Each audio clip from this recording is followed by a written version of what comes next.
Señoritas, señores, muy buenas noches. Bienvenidos a su clase de análisis sísmico. Vamos a iniciar la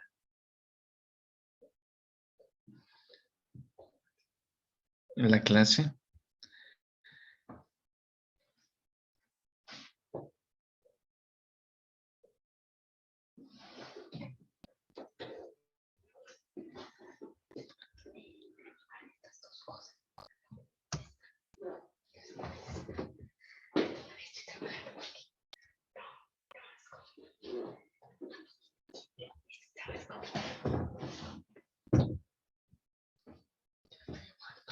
Bien, habíamos quedado pues en la clase de hoy, que obviamente es un poquito especial porque aunque es asíncrona, pues hemos quedado en reunirnos.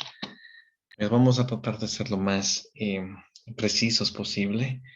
Eh, Así que por favor les ruego que sigan el proceso para que pues me puedan seguir en las operaciones, pues cualquier duda podamos irla aclarando en el camino.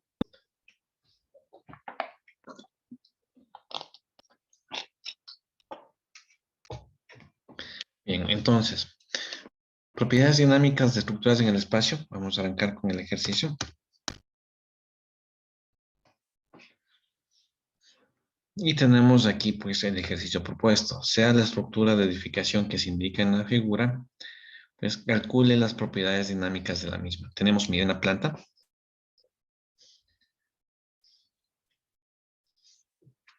¿Sí? Entre los ejes A y B, 6 metros. Entre los ejes B y C, 6 metros. Entre los ejes 1 y 2, 4 metros. Y entre los ejes 2 y 3, 4 metros.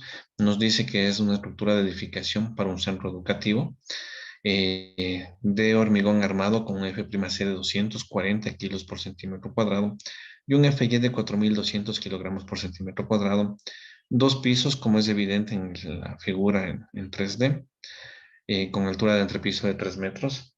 Las columnas de 30 centímetros por 50 centímetros, como se indica aquí, que miren, está coincidiendo, ¿sí? A como está dibujado acá, ¿no es cierto? Esa es la orientación. La dimensión larga es de 50 centímetros, la dimensión corta de 30 centímetros. Es lo que nos está indicando, pues, aquí eh, los datos dados en el ejercicio.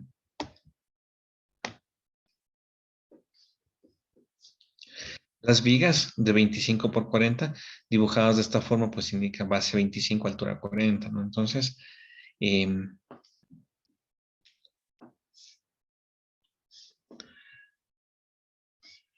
a considerar esto para el cálculo de la inercia, ¿no?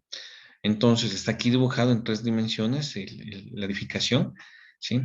Las luces de 6 metros, las luces de 4 metros, son 2 pisos y 2 vanos, ¿no? Del pórtico, en los dos sentidos.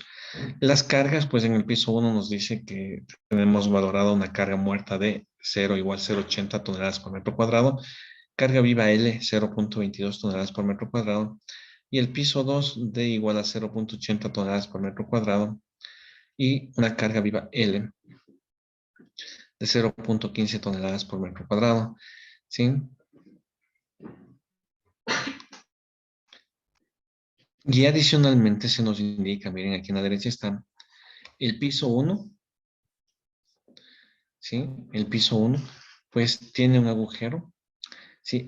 Desde el borde exterior de la superior de la losa, ¿sí? En ambos sentidos a 1 metro, esta abertura de 2,30 metros por 3,5 metros, que constituiría la abertura para la escalera, ¿sí? Y el piso 2, pues, es una losa completa, pues no tenemos ningún agujero. Va de la mano con la carga viva que está, que pues evidentemente es la tabulada para losas inaccesibles, ¿no? Sí.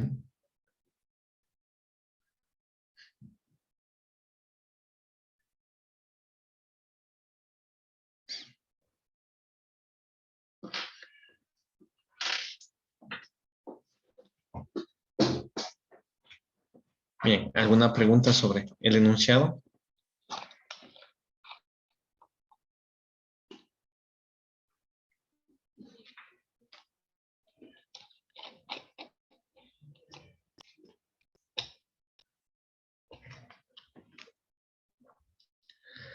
Se habrán dado cuenta que en el aula virtual están subidas no solamente pues eh, los videos, también están subidas estas clases.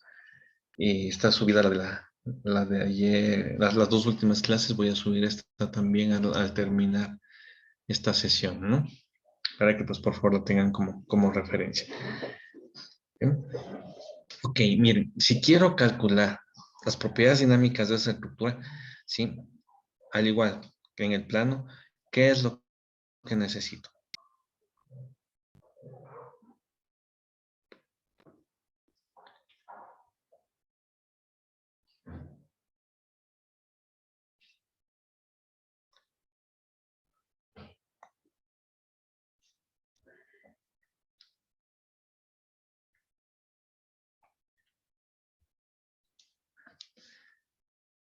¿Qué necesito resolver para obtener, perdón, las propiedades dinámicas de la estructura, de esta estructura de edificación de dos pisos?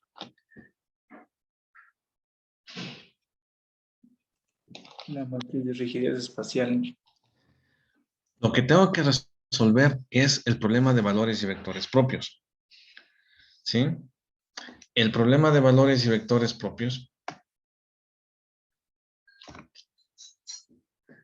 pues en este caso queda, como nos dice el compañero, en virtud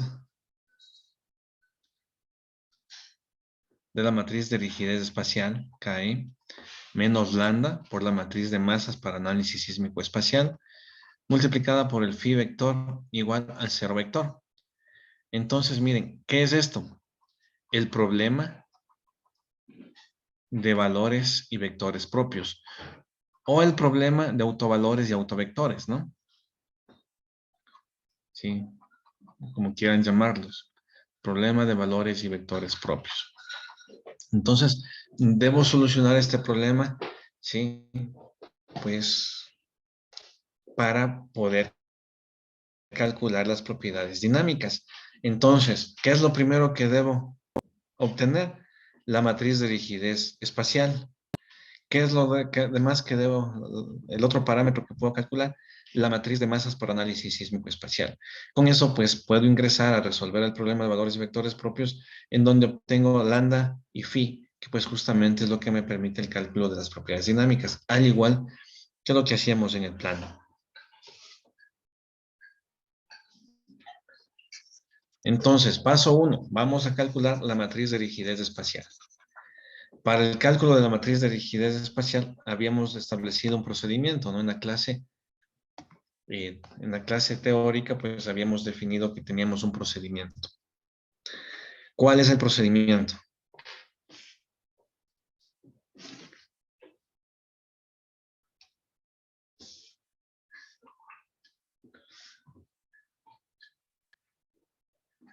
Primero necesitamos calcular los centros de masa de cada piso.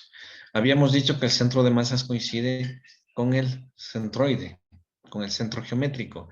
Entonces, miren, tenemos el piso 1 y el piso 2. ¿Sí?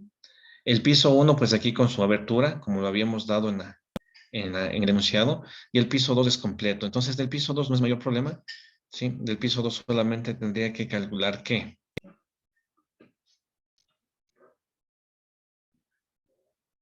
El centro de la figura. O sea, obviamente, los centros que constituirían la posición del centro de masas, pero necesito la masa y el momento polar de inercia, es lo que realmente necesito, ¿no es cierto? Sí, o sea, miren, necesito estas dos cosas, la ubicación del centroide, entonces pues aquí es sencillo, son las mitades de las luces, y pues necesito las masas, ¿sí? Hablando de la masa translacional y el momento polar, ¿sí? De inercia. Entonces, vamos a calcular. En el piso 1, pues ustedes recordarán, cuando aprendieron a calcular eh, centros de gravedad, de cualquier figura, ¿no? Pues aprendieron estas expresiones, ¿no es cierto? Sí, el XCM, pues, o sea, en nuestro caso, la posición de X del centro de masas es igual a la sumatoria de la posición en X de los centros de masas de cada una de las figuras por el área de cada figura sobre la sumatoria del área de las figuras.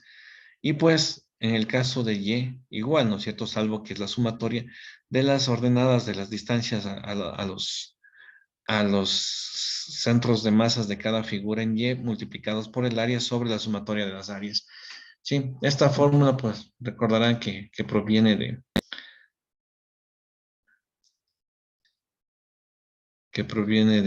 la parte matemática de cuando ustedes aprendieron. Entonces, eso mismo es lo que tenemos que hacer, porque vamos a dividir en diferentes figuras al piso 1 para poder calcular el centroide, que obviamente ahí coincide con el centro de masas. Entonces, miren, vamos a dividir en estas cuatro figuras.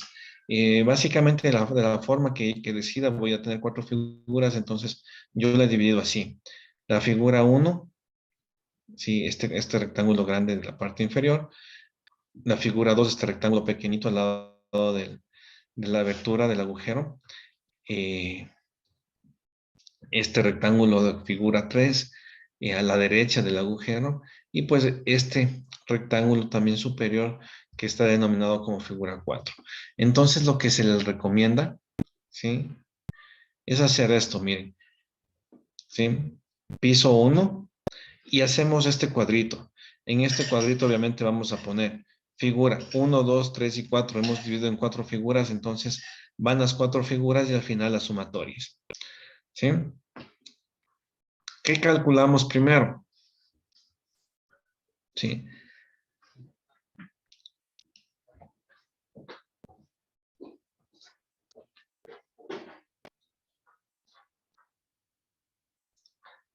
Calculamos las áreas.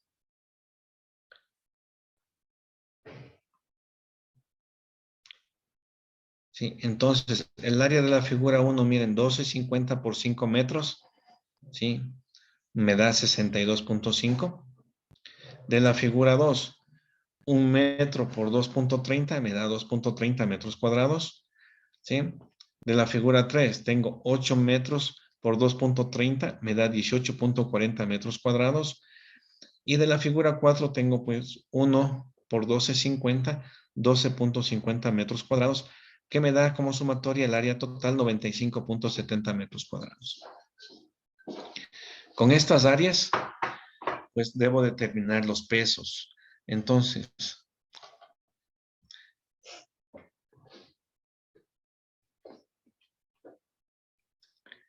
debemos calcular la carga reactiva. Recuerden, la carga reactiva se determinaba como W igual a D más el 25% de la carga viva en el caso de que sea una edificación para almacenaje o para bodega.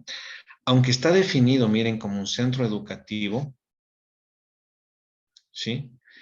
La estructura que estamos haciendo de edificación. Miren, yo aquí les voy a poner esta alternativa, miren.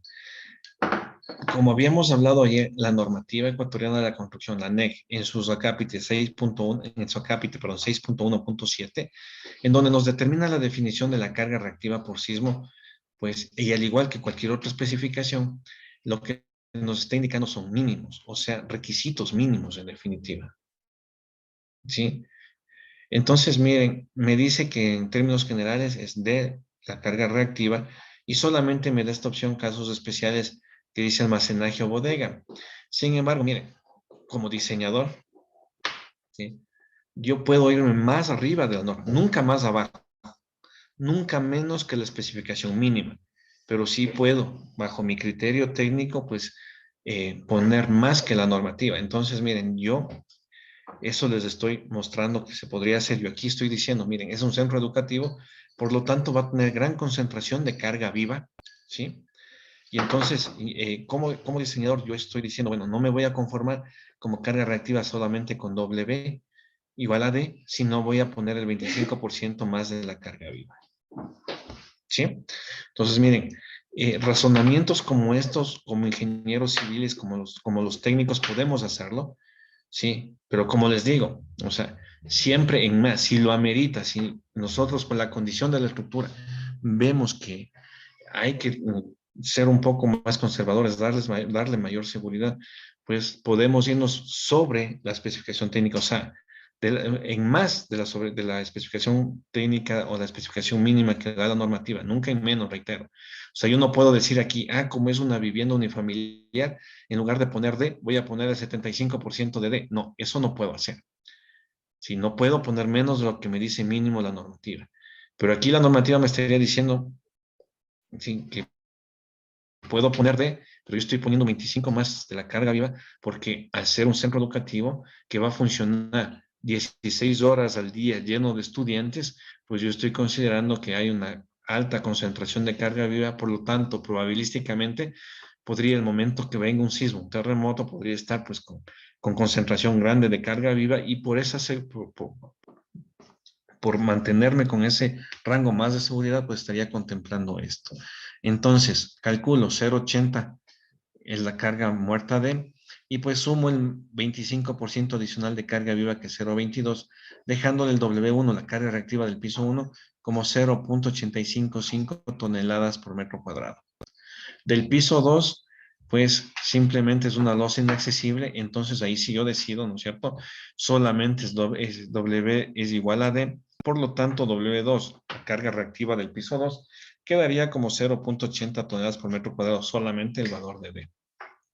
Entonces, con esto, pues miren, como estoy haciendo el piso 1, simplemente el área multiplico por el 0,855 toneladas por metro cuadrado. Entonces, de la figura 1, 62.5 por 0,855 me da 53.44. ¿Sí? Les ruego, por favor, como les decía al inicio de la clase, pues que sí me sigan con las operaciones, ¿no? Sí, con eso si les aparece alguna duda, pues la podemos ir resolviendo, la podemos ir solventando.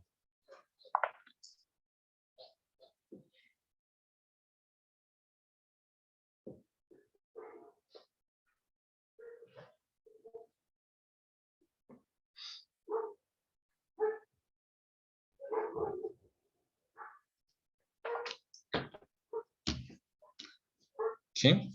Ahora bien, en la figura 2, pues tengo 2,30 metros cuadrados el área por W1, 0,855 toneladas por metro cuadrado, me da 1,97 toneladas. ¿Sí? De la figura 3, 18,40 metros cuadrados el área por 0,855 toneladas por metro cuadrado, me da 15,73 toneladas. Y finalmente, de la figura 4, 12,5 metros cuadrados por 0,855 toneladas por metro cuadrado me da 10,69 toneladas. Entonces, miren, aquí he valorado los pesos. Evidentemente, aquí estoy escribiendo con 2 decimales bien redondeados, ¿sí? La idea de plantearle así en una tablita es para que la puedan programar, ¿no? O sea, la idea es que la puedan programar y puedan hacer esto eh, sin equivocarse y pues lo más rápido posible.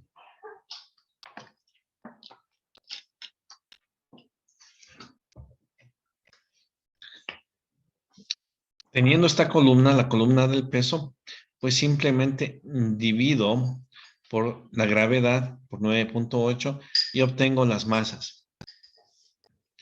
Entonces, 53,44 para 9,8 en la figura 1 me da 5,45 de masa, 1,97 para 9,8, me da 0,20 la masa de la figura 2, 15,73 toneladas para 9,8, me da 1,61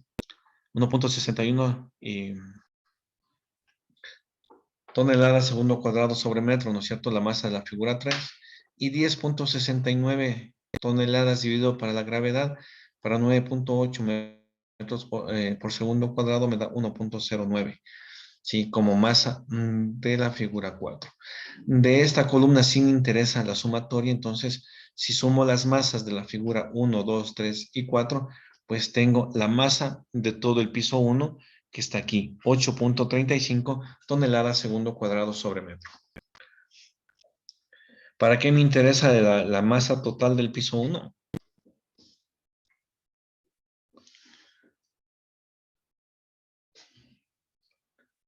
Para para la poder matriz. sacar el centro.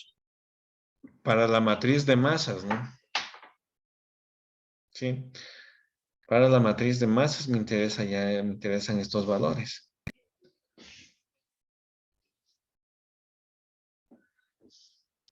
Bien. JCM, el momento polar de inercia centroidal, ¿no es cierto? Entonces, ¿cómo se calcula el momento polar de inercia centroidal? Pues habíamos dicho, ¿no es cierto? Era el JZ, aquí le hemos puesto JCM para recordar que es en el centroide de cada una de las figuras. Entonces, eso igual, sería igual a la masa de la figura I sobre 12 por A de la figura I al cuadrado más B de la figura I al cuadrado, ¿no es cierto? La fórmula que aprendimos la clase, hace 2 clases. Entonces, ¿qué estoy haciendo aquí en esta columna? Miren, solamente estoy a la masa de la figura 1, por ejemplo, de la figura 1, ¿no? 5.45 dividido para 12, ¿qué multiplica? Miren, serían las longitudes, ¿no? 12.50 al cuadrado más 5 al cuadrado, ¿no?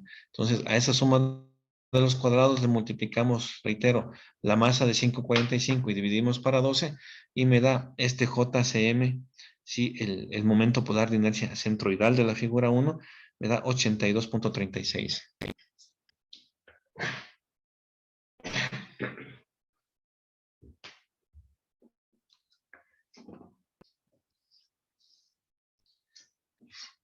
Lo mismo hacemos con la figura 2, entonces aplicamos esta fórmula para la figura 2 y nos da 0.11 como momento polar de inercia de la figura 2. De la figura 3, igual que simplemente cambiamos la masa y las dimensiones que corresponden a cada una de las figuras. Y pues me da 9.27 el momento polar de inercia de la figura 3.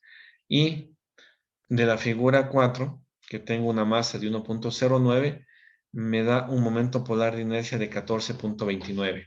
Ojo, reitero, estos momentos polares de inercia están con respecto al eje centroidal de cada figura, ¿sí? Por eso es que no puedo sumar así como están para decir este es el JCM del primer piso. ¿Por qué? Porque pues los centros de gravedad de cada una de las figuras pues están en diferente lugar, ¿sí? ¿Se acuerdan del teorema de los ejes paralelos? Con eso voy a trasladar, ¿no es cierto?, de los centroides de cada una de las figuras al centroide del piso 1 para ahí sí poder sumar y obtener el momento polar de inercia del piso 1 al centroide del piso 1. Entonces, por eso es que este dato, miren, no me interesa la suma, solamente he calculado los momentos polares de inercia de cada una de las figuras con respecto a su centroide. Entonces, con eso, esta columna.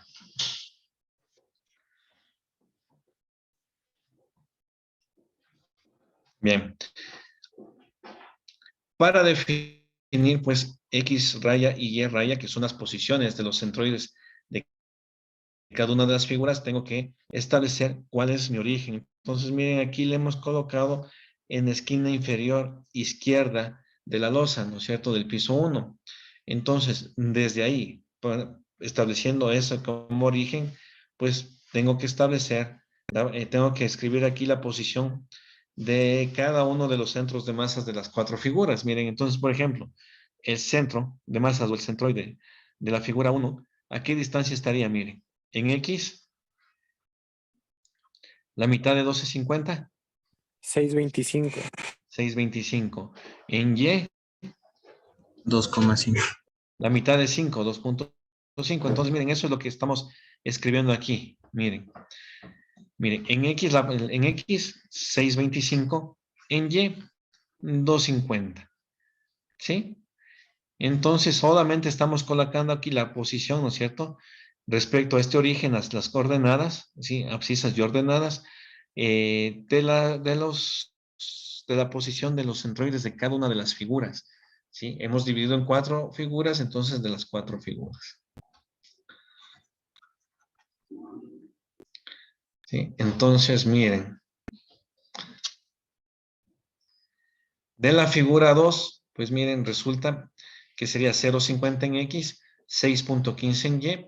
De la figura 3, pues sería en X 8.50, en Y 6.15.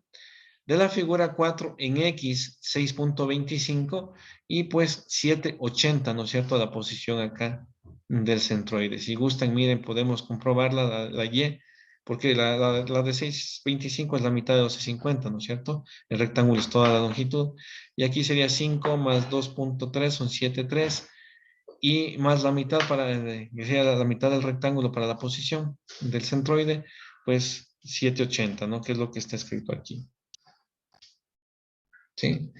Entonces, simplemente están las coordenadas de los centroides de cada una de las figuras.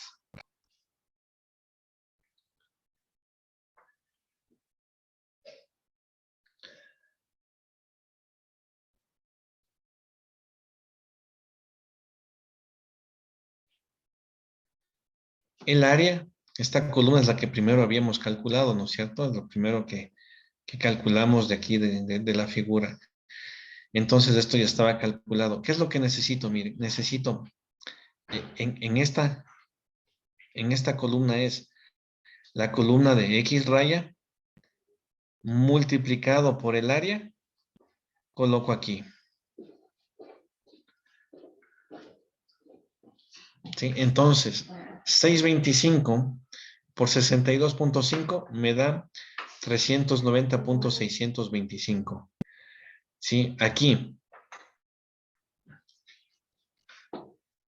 Y raya, ¿no es cierto? Por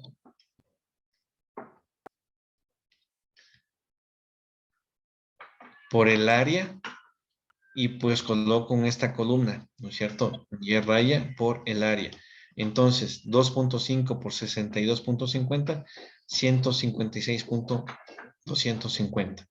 Entonces, lo mismo para cada una de las figuras, tanto en X, miren, sería 0.50 por 2.30, me da 1.150. 6.15, perdón, 8.50 por 18.40, me da 156.4. Y pues 6.25 por 12.50 me da 78.125. Esta suma sí me interesa, entonces sumo de las cuatro figuras y tengo 626.30.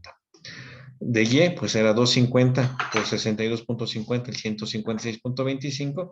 615 por 230 me da 14.145. 615 por 1840 me da 113.160. Y pues 780 por 1250 me da 97.5. Sumados, pues tengo este valor de 381.06. Con estos valores calculados, ¿sí? Con estos productos, estas multiplicaciones nada más, ¿sí? Pues puedo ya aplicar estas dos ecuaciones para determinar la posición del centro de masas de la figura que constituye el piso 1. Entonces, la sumatoria de X raya por A, pues 626.30 dividido, si aquí sería este 626.30, ¿no es cierto? Dividido para la sumatoria de áreas, 95.70. Entonces, 626.30 dividido para 95.70 me da 6.54 metros. ¿Qué quiere decir? Que el centroide, ¿sí? Está un poquito más acá de la mitad, ¿no es cierto? Estaría por acá, ¿no es cierto? A 6.54 metros, ¿no es cierto? De este origen. Ok, lo mismo hacemos con la posición de Y, ¿no es cierto? La sumatoria de Y raya por A, 381.6. 381.06, perdón, dividido para la sumatoria de las áreas, que es 95.70, me da 3.98 metros. ¿Qué quiere decir?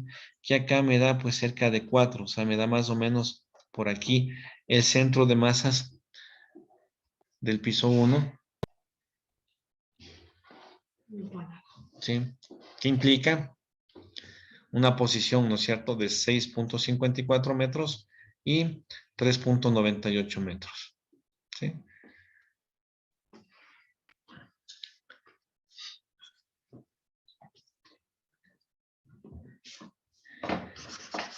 calculado el centro de masas.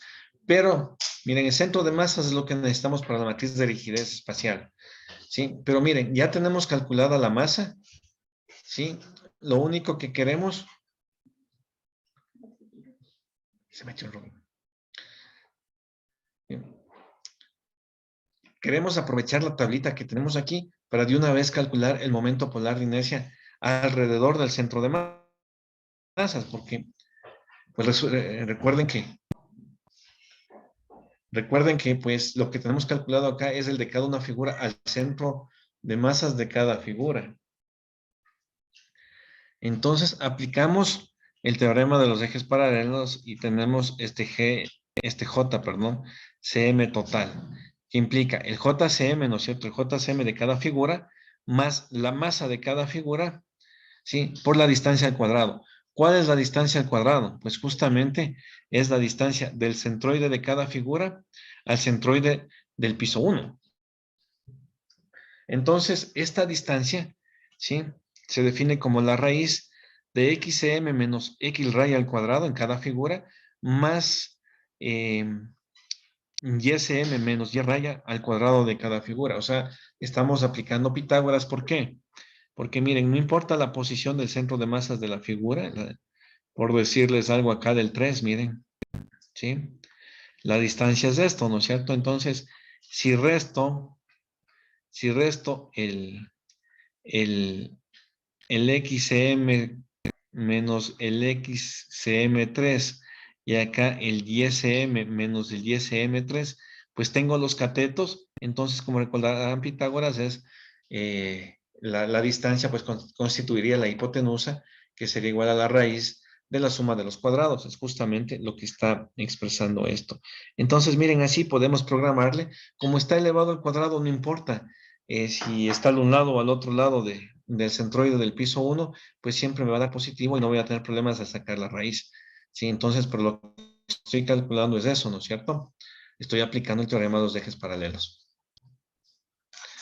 Obviamente esto ustedes lo vieron hace algunos años. ¿Sí? Entonces es por eso que no resulta muy complicado. Entonces, ¿qué está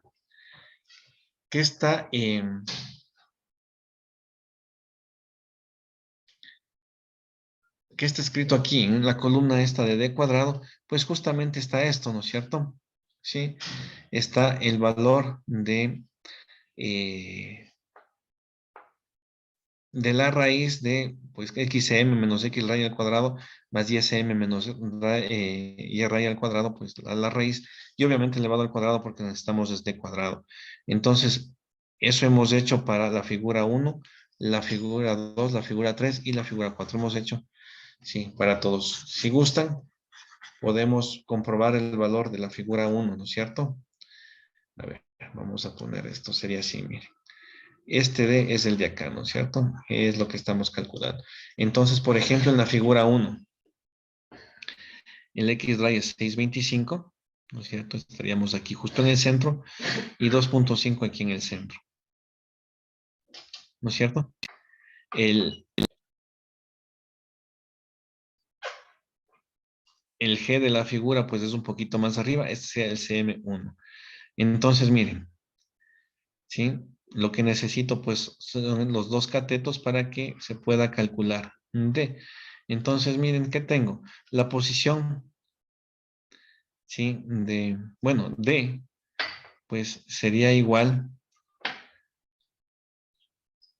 a la raíz, ¿no es cierto? Porque es la hipotenusa.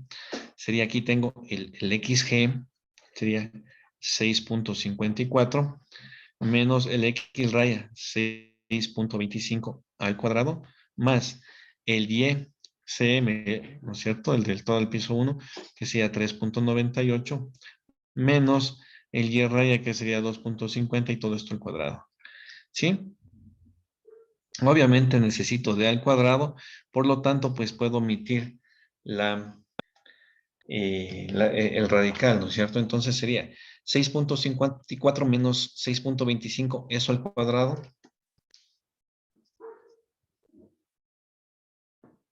más 3.98 menos 250, eso al cuadrado. Esa suma me da en la figura 1, ¿no es cierto? El caso de la figura 1, que es el que estamos haciendo, 2.275.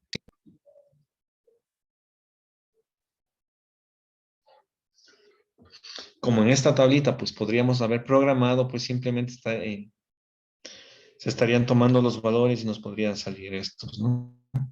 Es la idea de programar.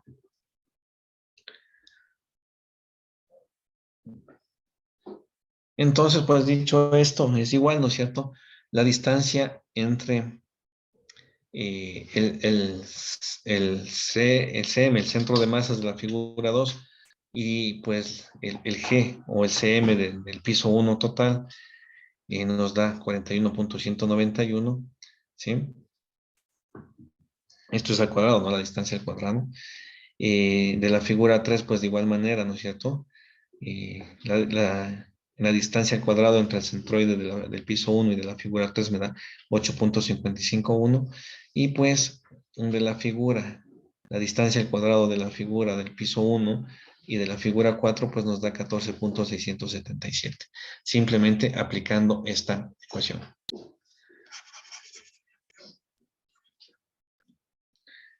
Y para la siguiente columna, pues solamente multiplico a d cuadrado, multiplico la masa. Entonces la masa de la figura 1, ¿sí? Por d, pues me da acá, ¿no es cierto? Entonces 545 por 2.275 me da 1240. Lo propio, 0.20 por 41.191 me da 8.24. 1.61 por 8.551 me da 13.77 y 1.09 la masa del piso de la figura 4, perdón, por 14.667, que es la distancia al cuadrado al centroide, pues me da 16, ¿sí? Y acá pues ya simplemente voy aplicando el teorema de los ejes paralelos, entonces sumo JCM, ¿sí? Más la masa por la distancia al cuadrado y me da igual esto, ¿no es cierto? Entonces, 82.36 más 12.40, pues me da 94.76, ¿sí? Y lo propio para las cuatro figuras. Entonces, para la figura 2, 0.11 más 8.24 me da 8.35. 9.27 más 13.77 me da 23.04 y 14.29 más 16 me da 30.29, dándome un J total, este sí es el J, ¿sí? De todo el piso 1, el momento polar de inercia del piso 1, de 156.44.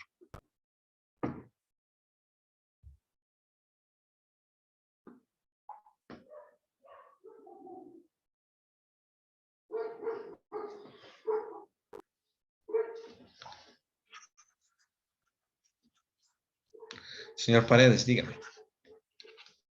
Inge, entonces el valor total sería la inercia con respecto al centroide que vamos a utilizar. Exactamente. Estamos sacando el momento polar de inercia respecto a la figura del piso 1, o sea, en el centroide del piso 1. Ya, Inge, muchas gracias.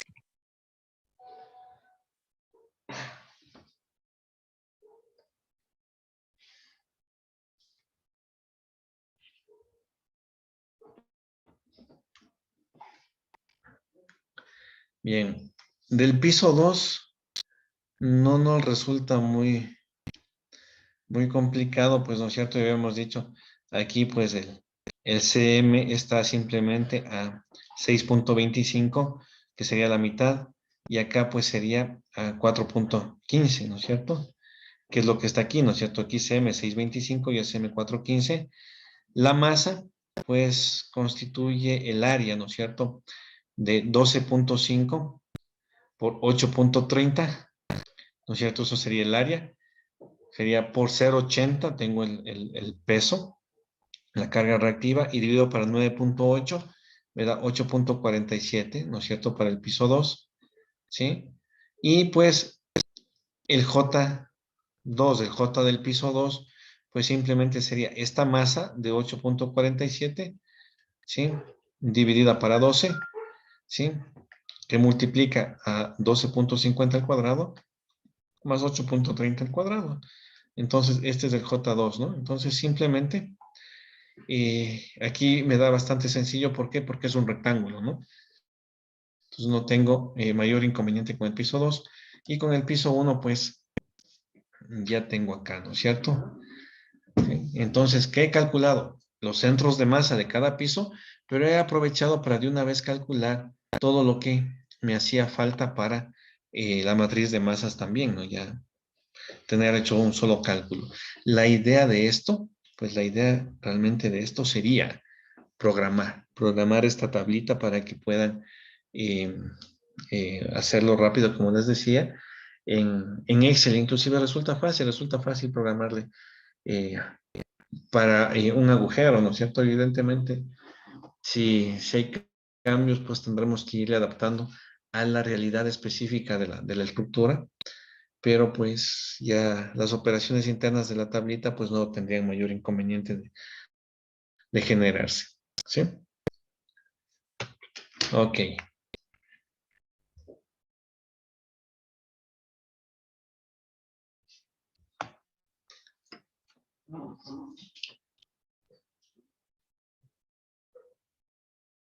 Señor Paredes, dígame. Inge, el otro día estaba leyendo un ejercicio y le tomaban unas inercias, pero le multiplicaban por un factor. No sé si es que eso se da en algún caso especial o como Inge. Es lo que ya habíamos revisado en la normativa. Y ya le explico este momento para la matriz de rigidez. Ya, Inge, gracias.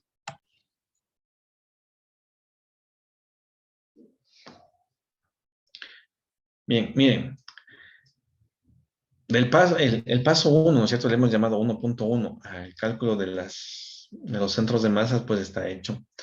Este 2, el paso 2, pues sería establecer el sistema Q mayúscula, Q minúscula, ¿no es cierto? El sistema de cargas y desplazamientos generalizados del pórtico espacial, ¿sí?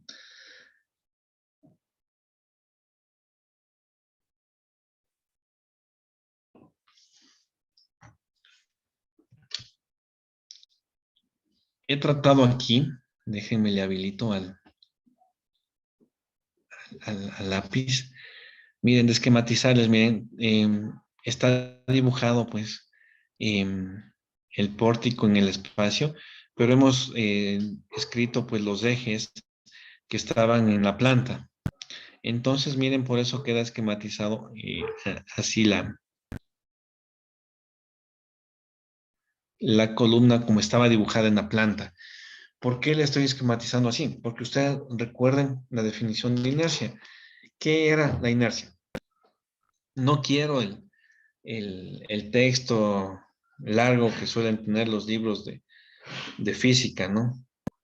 Sí, el momento de inercia, ¿qué significa en definitiva? La resistencia que presenta un cuerpo a detenerse. ¿Aquí? Bueno, pero ahí está, usted me está definiendo a fuerzas inerciales, ¿no? Yo le estoy hablando del momento de inercia, ¿no? De la sección de la figura. Usted me está definiendo a las fuerzas inerciales y no son lo mismo. La inercia, la inercia de la columna de 30 por 50, ¿qué es? El momento de inercia es el nombre completo, ¿no? ¿Cómo se calcula el momento de inercia de un rectángulo?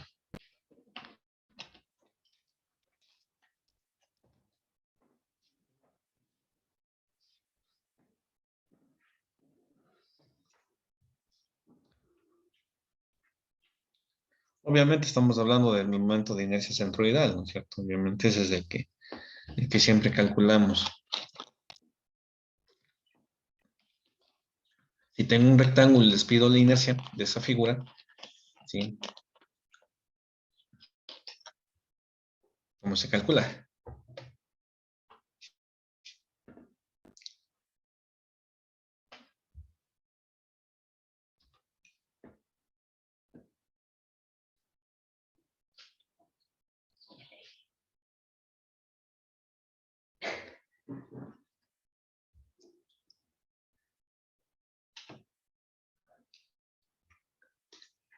¿No se acuerdan? B por H al cubo sobre 12.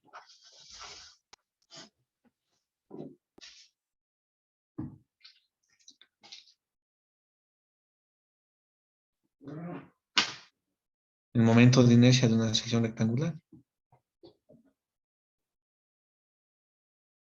Sí se acuerdan, ¿verdad?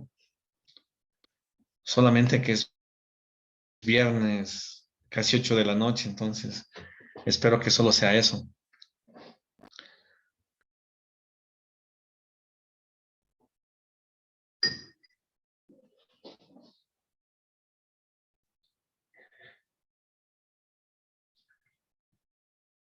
Si están aquí.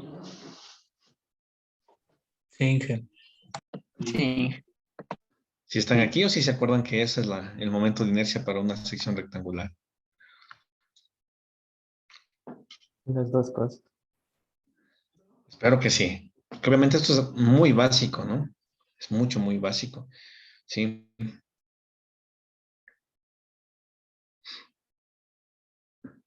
Miren, y les soy sincero. Yo puedo ponerles en el examen la forma de las columnas como se me ocurra.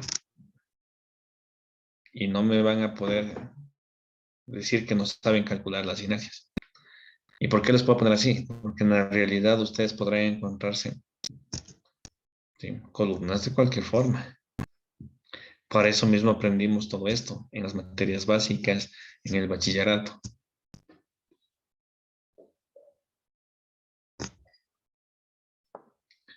Ok, miren, entonces el momento de inercia es B por H al cubo sobre 12. ¿Sí? Entonces imagínense, ¿sí?, de entrada, ¿sí?, si tengo una sección rectangular de 30 por 50, ¿cuál es la base y cuál es la altura?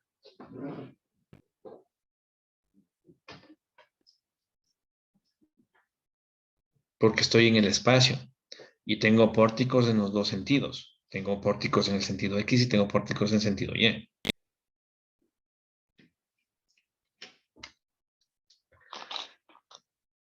Y de ahí pues vengo, ¿sí?, o trato de llegar a la definición del momento de inercia.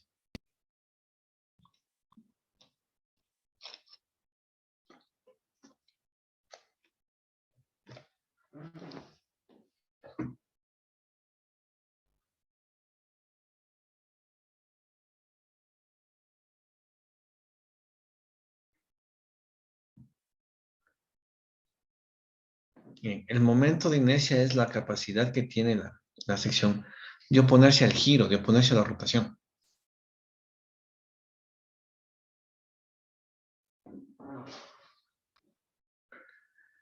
Entonces, miren, como es la capacidad de oponerse al giro, es que nos resulta tan importante cuando estamos hablando de la flexión.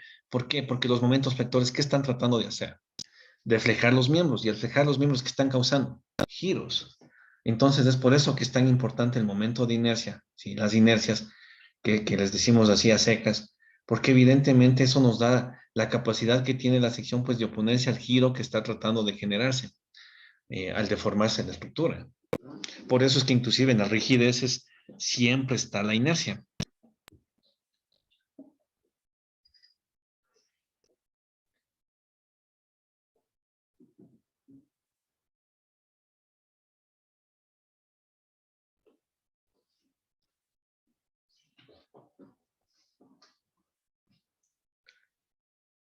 Y esto que les acabo de decir, pues justamente les va a dar la idea, ¿sí?, o les debe recordar que pues en este caso, en ese sentido, pues tendríamos, ¿sí?, un momento de inercia diferente, ¿sí?, diferente para los pórticos en sentido X a momento de inercia de la misma columna, al ser rectangular y ser de 30 por 50, ¿sí?, de los pórticos en sentido Y.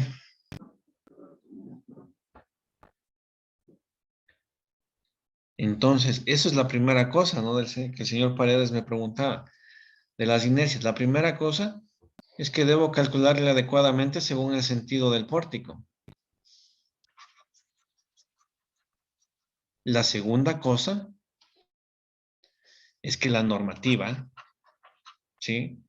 Me establece, ¿sí? Como ya lo dijimos en clases anteriores, que debemos trabajar con inercias agrietadas.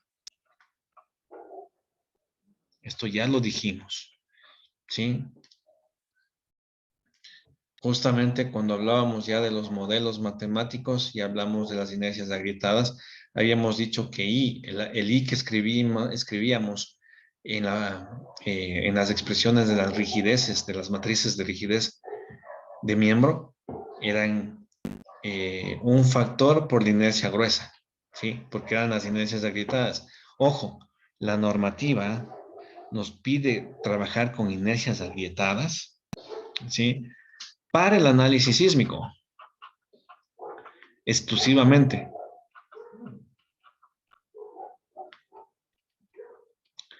¿Sí? ¿Por qué? Porque se está considerando igual un probable daño en el elemento. ¿Por qué?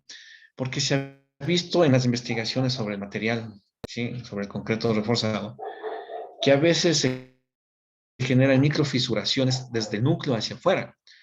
Y eso, pues, obviamente se va empeorando en el momento que el sismo está actuando, pues esas microfisuras pueden convertirse en fisuras y, pues, debilitar a la sección. Entonces, por eso que se habla de un probable daño de la sección, aún de las columnas, ¿no? Obviamente de las vigas, recuerden que esperamos un daño en las vigas, en los extremos, en donde fluye el acero, en donde se forman las rótulas plásticas para que disipe energía.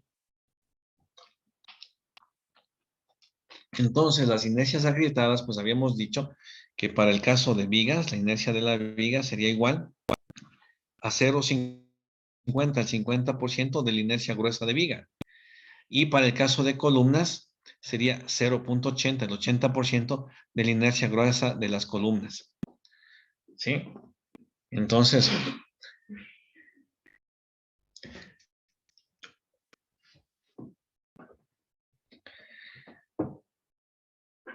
estos factores, señor Paredes, debemos considerar obligatoriamente, porque es mandatoria la normativa, ¿sí?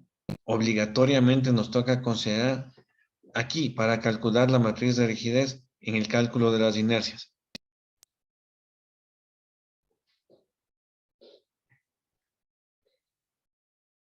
Listo, Inge, muchas gracias.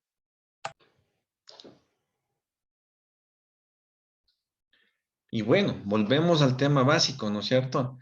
¿Sí? ¿Cómo sé cuál es la base, cuál es la altura?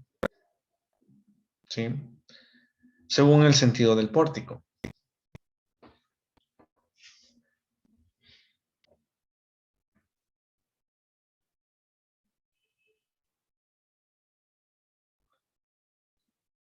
Bien, la forma de acuerdo a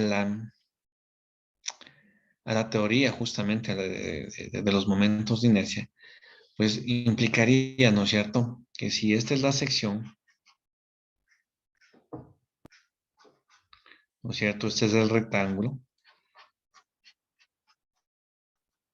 ¿sí?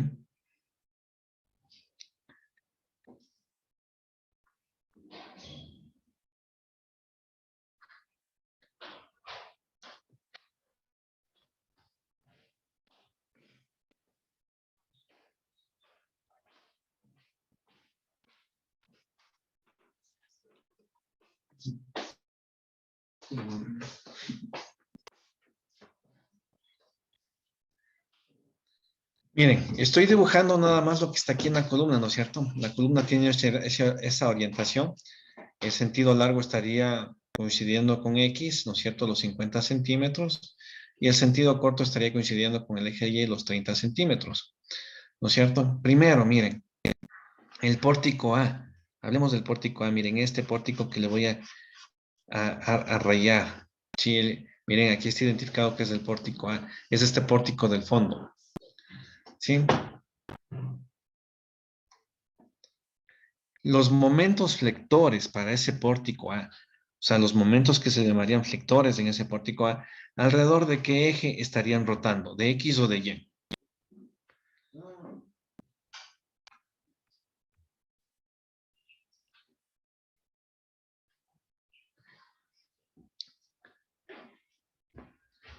De X. Muy bien, sí, estaría rotando alrededor del eje X. O sea, un momento flector para el pórtico A sería alrededor del eje X. Entonces, miren, ¿sí?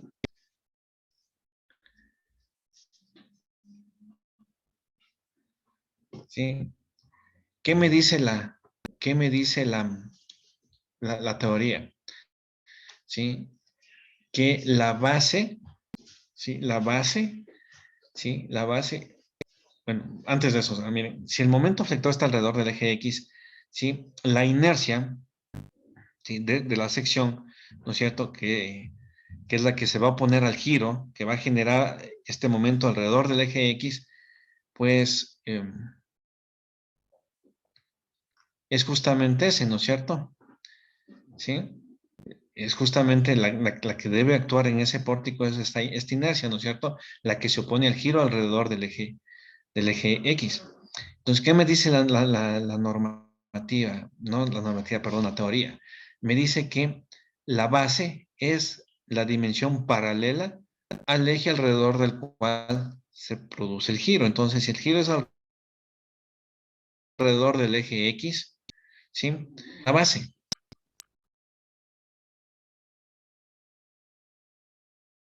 50 o 30.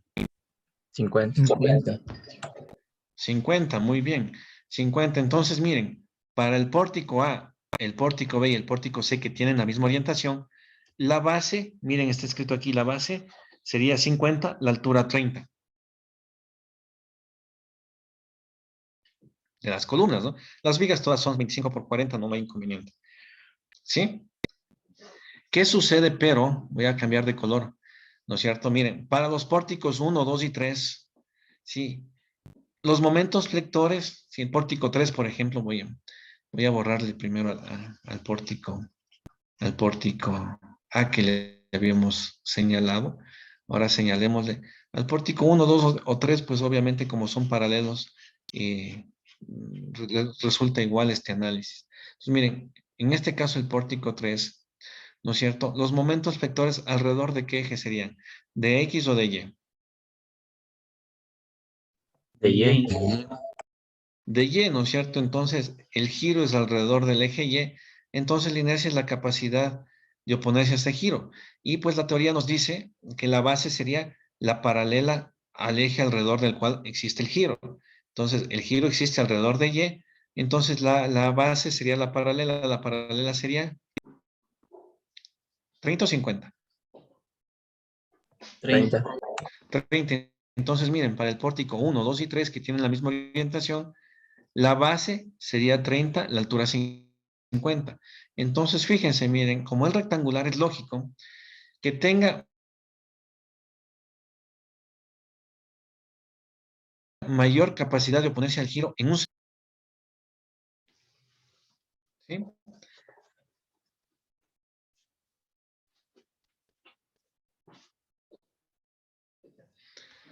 Entonces, miren, así hemos visto aplicando la teoría, ¿no? La teoría de la inercia. Miren, en nuestro caso podemos verle más fácil, ¿sí?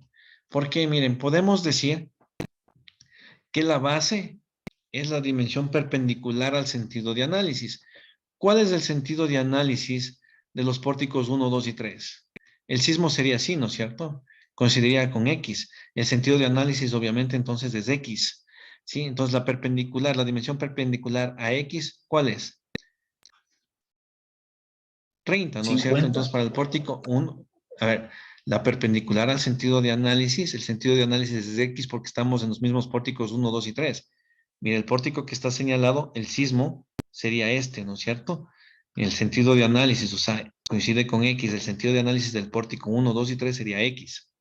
Entonces, la perpendicular al sentido de análisis, si el sentido de análisis es X, miren, la perpendicular, ¿sí? Es 30. Entonces, para el pórtico 1, 2 y 3 nos sale igual, miren. Nos resulta igual que lo que vimos hace un momento. La base 30, la altura 50, ¿sí? Para los pórticos A, B y C, sí, miren, este sería el pórtico C, por ejemplo, el sismo sería así, ¿no es cierto? ¿Cuál es el sentido de análisis? Sería este, ¿verdad? Coincide con Y. Entonces, si el sentido de análisis está en Y, la perpendicular, ¿cuánto vale? 50. 50. Entonces, miren, para los pórticos A, B y C, la base es 50, la altura 30. Miren, de las dos formas nos da la misma base y la misma altura, ¿no es cierto? Para los pórticos paralelos A, B y C, o 1, 2 y 3. ¿Sí? Entonces, son dos formas de verlo, pero pues las dos formas me tiene que dar, aplicadas correctamente, pues me permite seleccionar adecuadamente la base y la altura.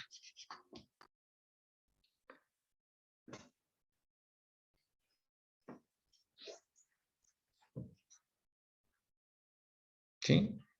Entonces, fíjense, la matriz de rigidez lateral del pórtico, de los pórticos, pues A, B y C, porque son iguales, ¿no es cierto? Pues me va a dar diferente, ¿sí? A la de los pórticos 1, 2 y 3. ¿Sí? Porque las inercias son diferentes por la orientación de las columnas. ¿Sí? Entonces, miren, calculados, ¿no es cierto? Calculada la inercia así, ¿no es cierto? BH al cubo sobre 12, con las que corresponden. Y aplicadas las inercias agrietadas, me dan estos valores. ¿Sí? KL para el pórtico A, B y C es esta, ¿no es cierto? 3.416.36, 693.51, 693.51 y 896.18. Para los pórticos 1, 2 y 3, en donde la base es 30, la altura 50 de las columnas, y aplicando las inercias agrietadas, me da KL igual a 7.687.81, 2.800.47, 2.800.47 y 1.294.92. ¿Cuál es mayor? Miren, ¿cuál tiene mayor inercia? Perdón, cualquier mayor rigidez lateral. ¿Los pórticos ABC o los pórticos 1, 2 y 3? 1, 2, 3. 1, 2 y 3, miren, ¿no es cierto? El valor de la matriz de rigidez lateral es notoriamente mayor. Si las rigideces son notoriamente mayores. Pues obviamente es porque está en ese sentido, pues, direccionada la columna.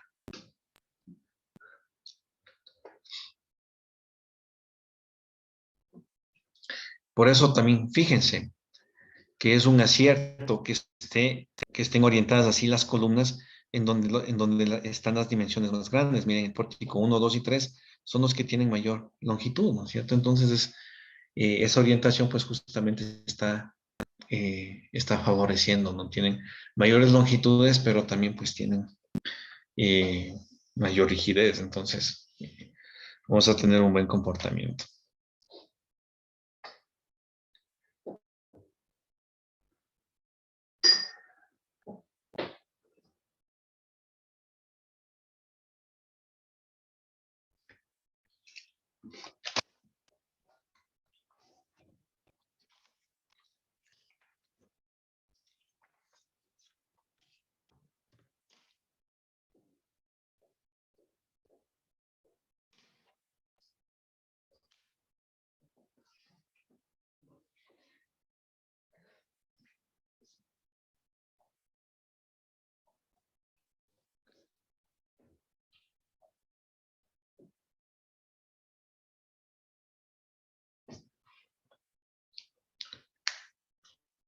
Bien, obviamente pues miren, aquí tenemos que calcular la matriz de rigidez del pórtico y luego condensar esta matriz de rigidez y obtener estas KLs. ¿Sí? Ayer ya hicimos el ejercicio paso a paso del pórtico de 2 pisos, pues evidentemente aquí no debo tener mayor inconveniente tampoco, ¿no? Señor Madarazo, dígame. Sí, ingeniero, una pregunta, disculpe, sobre este tema. Para considerar los modelos de análisis respecto a los grados de libertad, igual seguimos restringiendo simplemente los horizontales, o sea, los axiales, perdón. A ver, la pregunta, señor Madarazo, sería así. Mire este pórtico. ¿Hay algún elemento, algún miembro, alguna condición del pórtico que a usted le haga pensar que la componente vertical del sismo le va a afectar? como un voladizo grande, por ejemplo.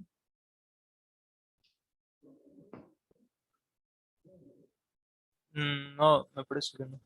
Ok, entonces al no haber eso, debo aplicar el modelo 2. ¿Y el modelo 2 qué me dice?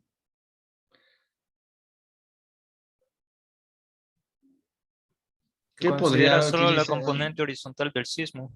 Exactamente, o sea, el modelo 2, si aquí miren, no necesito, en este pórtico, no necesito considerar la componente vertical del sismo, ¿por qué? ¿Sí? Le voy a hacer notar de esta manera, miren. ¿Cuántas gravedades tiene este edificio hacia abajo?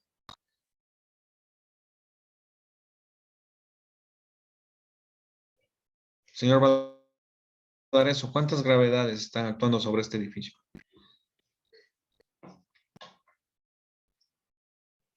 Señor Valdareso, ¿cuántas gravedades?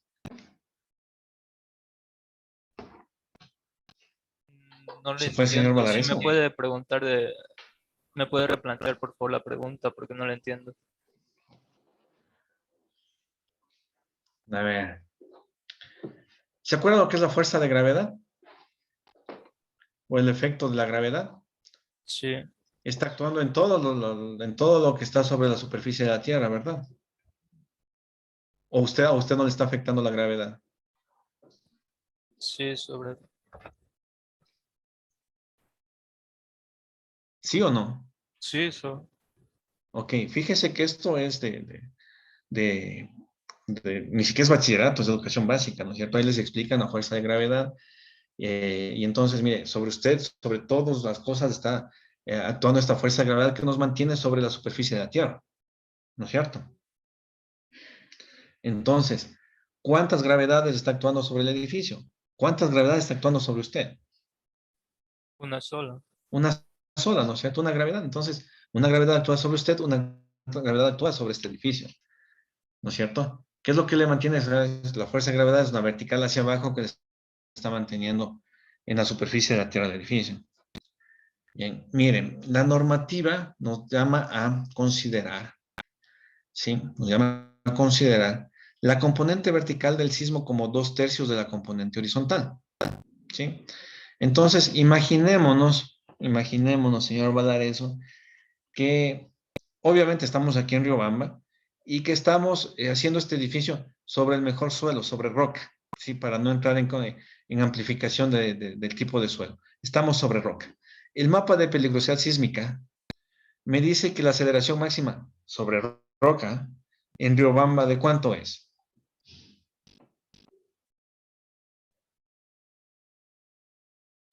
El factor de 5 me parece. Para nada. Por favor, revisen la normativa, revisen las clases anteriores. ¿Cuánto? O sea, si le dice tal vez zona, la zona sí es 5, pero ¿cuánta es la aceleración máxima en roca para Riobamba?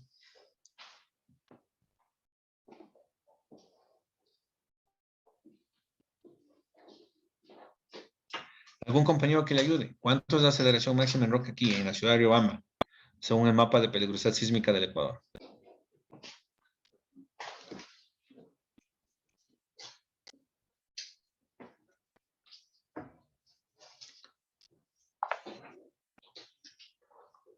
Si asisten a las clases, verán que no solo es de dejar prendida la computadora. Inge, no era el Esto ya lo hemos 10% hablado. de la aceleración de la gravedad.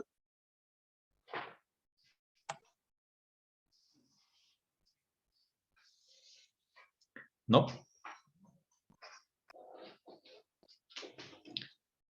Miren, inclusive cuando hablamos de espectros, hablamos claramente de este factor. Cuando hicimos el ejemplo de cómo calcular el FA, FS y FD, si con factores de amplificación del suelo hicimos el ejemplo para Riobamba y decíamos, eh, Riobamba está en la zona 5 del mapa y eso representa una aceleración máxima en roca de ¿cuánto?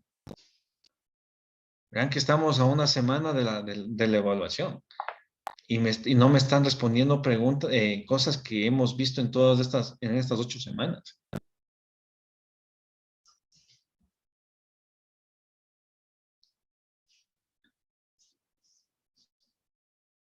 Parece que es 0.4 de la gravedad. Parece que es 0,40 de la gravedad. Sí, sí, es 0. Disculpa. Entonces, nada de más o menos. Es lo que dice el mapa de periodicidad sísmica del Ecuador, 0,40 de la gravedad. Entonces, tendríamos la aceleración de la componente horizontal, como que el suelo fuera roca, fuera el mejor suelo, de 0,40 de la gravedad. ¿Sí? Si a esto le multiplicamos este factor que establece la normativa, que sería para establecer o valorar aproximadamente la componente vertical, si multiplicamos a 0,40 por 2/3, me da que la componente vertical sería 0,27 de la gravedad. ¿Sí? Entonces, miren, si tengo una gravedad hacia abajo y el sismo me está generando hacia arriba 0,27 de la gravedad, ¿me está afectando a una estructura como la que estamos viendo?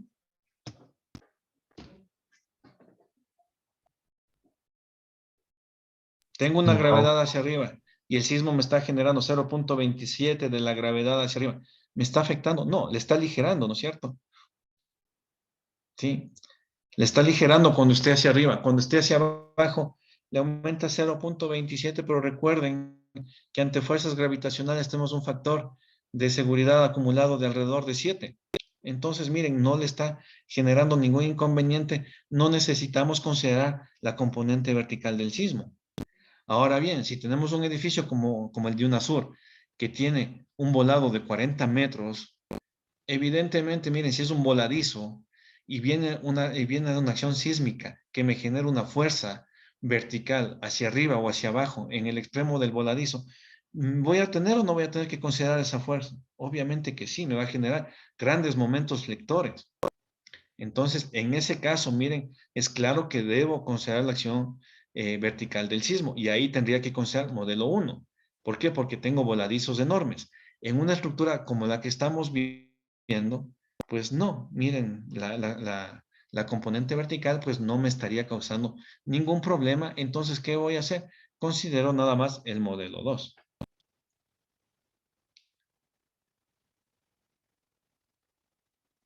¿Quedamos claros con este razonamiento? Sí, ingeniero, muchas gracias. Ok. Entonces queda claro por qué selecciona el modelo 2 en esta estructura, ¿verdad?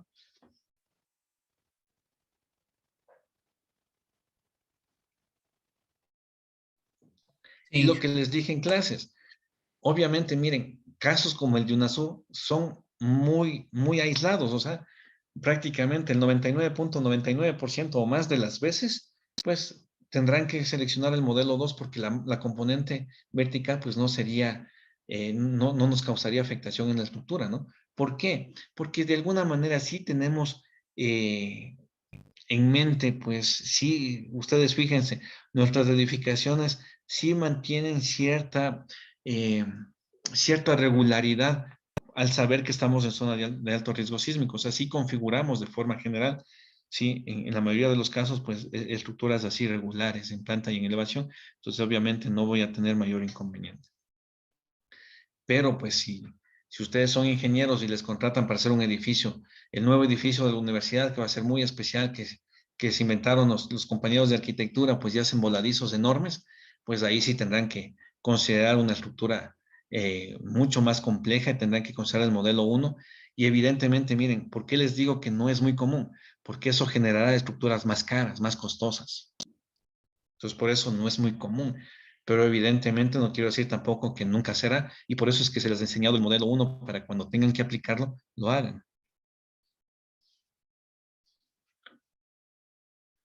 Bien, entonces miren, con todas estas consideraciones, KL para los pórticos A, B y C, ponemos una sola porque los pórticos son iguales, ¿no es cierto? Tienen las mismas longitudes, tienen las mismas alturas, tienen las mismas secciones, entonces son iguales.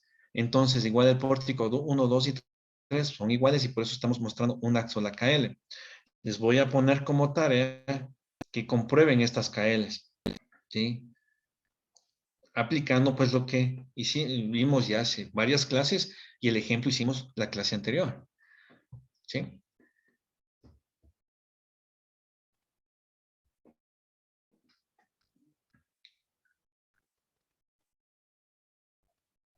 Ok. Miren, en honor a la hora, yo creo que pues nos va a tocar quedarnos aquí para explicarles en fresco esto de la matriz A, que es lo único nuevo que nos encontramos en este camino. ¿Sí? Entonces, miren, el día martes en el horario normal, en el horario síncrono, pues nos reuniríamos para terminar el ejercicio. Pero quiero explicarles en este rato, ya es 8 de la noche de viernes y pues sí les veo que están un poquito distraídos. Pues esto de la matriz A, prefiero explicarles el día martes a las 2 de la tarde, que creo que tenemos clases con ustedes, no a las 6 creo que tenemos, pero bueno, no estarán creo que tan distraídos y esto sí necesito mucha atención para la matriz A. Y es lo único, reitero, nuevo que tendríamos o diferente que tendríamos del cálculo en las estructuras de las planas aquí a la espacial. Entonces necesito que estén muy frescos, ¿ok? Entonces nos vemos el día martes para cerrar ahí el primer parcial. Nos tocó el día martes para completar el ejercicio. Entonces dejamos aquí para arrancar ese día en el paso 4, ¿sí? En la matriz A de cada pórtico, ¿sí? Ok. Voy entonces a tomar la asistencia para despedirnos por el día de hoy.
Hablar con Karen. Hablar con Karen. Hablar con María. Hablar con María. Altamirano Eric. Presente, ingeniero. Alvarado Sergio. Presente, ingeniero. Álvarez David. Presente, Inge. Amboludi Jefferson. Presente, Inge. Ocapiña Ricardo. Presente, Inge. Buenas noches. Valareso José. Presente, ingeniero. Bejarano Doménica. Presente, Inge. Capito Joel. Presente, ingeniero. Cardoso Guido. Presente, ingeniero. Casco José. Presente, ingeniero. Cepeda Magali. Presente, Inge. Córdoba Ángel. Presente, Inge. Buenas noches. Spin Edison. Presente, buenas noches. Estrada Andrés. Presente, Inge. Fierro José. Presente, Inge. Garay Christopher. Presente, Inge. García Alexis. Presente, Inge. Guato Cristian. Presente, ingeniero. Buenas noches. Jiménez Wilmar. Presente, ingeniero. La Hiedra Hadassah. Presente, Inge. Yanga Eric. Presente, Inge. Yarena Josué. Presente.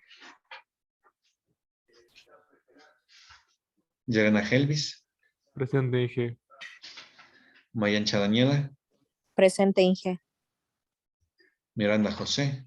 Presente, Inge. Paredes Jorge. Presente, Inge.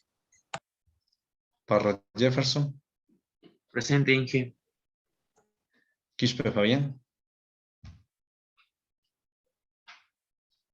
Quispe Fabián. Señor Quispe, si no le escucho o le veo, no le puedo poner presente. Señor Rosero Roberto. Presente, ingeniero. Salazar Estefanía. Presente, ingeniero. Salcán Vinicio. Presente, ingeniero.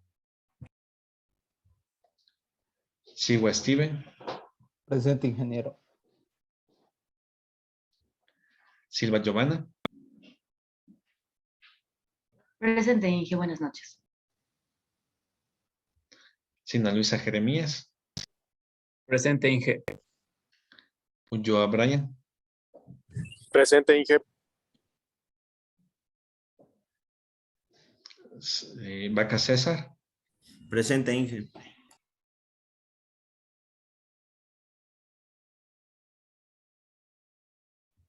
Vallejo Emilio. Vallejo Emilio. Vázquez Carla. Presente, ingeniero. Villarroel Darwin. Presente, Inge. Yoripoma Marlon. Presente, Inge. Buenas noches. Yautibuk Miguel. Presente, Inge. Buenas noches. Yumiseba Steven. Presente, ingeniero. Yupangui Romario. Presente, Inge. Buenas noches.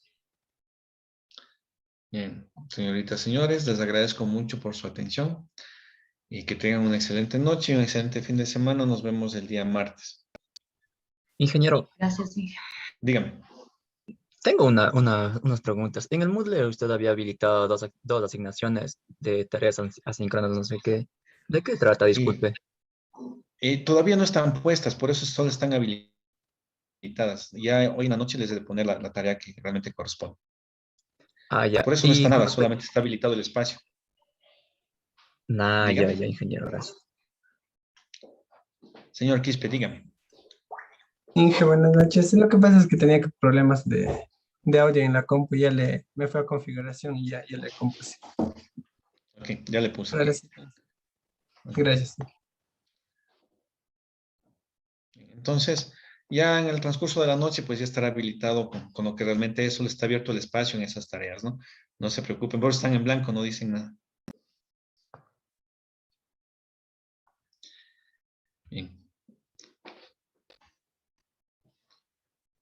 Inge, Dígame. sí mismo con las asignaciones que están puestas para las pruebas, también no es nada todavía, porque habían dos pruebas No, también. no está puesto nada todavía. No, solamente están habilitados los espacios. No está puesto todavía horario, no está puesto nada, no están puestos cuestionarios, no están puestos tareas, no. Sí, porque justamente Solamente estaba están habilitados los habilitada. espacios. Ya, Exactamente eso le digo. O sea, yo recién en el transcurso de la noche les he de poner, y eso más los cuestionarios, yo les pongo es la noche anterior a la evaluación. Lo que de poner esta noche nada más es la hora y el día de la evaluación, pero pues los cuestionarios les pongo unas horas antes de la evaluación. Bien, les agradezco por su atención. Que tengan una excelente noche. Hasta luego, Inge, gracias. Hasta luego, Hasta ingeniero. luego. Gracias, Inge. Hasta Gracias, luego. Inge. Hasta luego, Inge. Hasta luego. Hasta luego, ingeniero.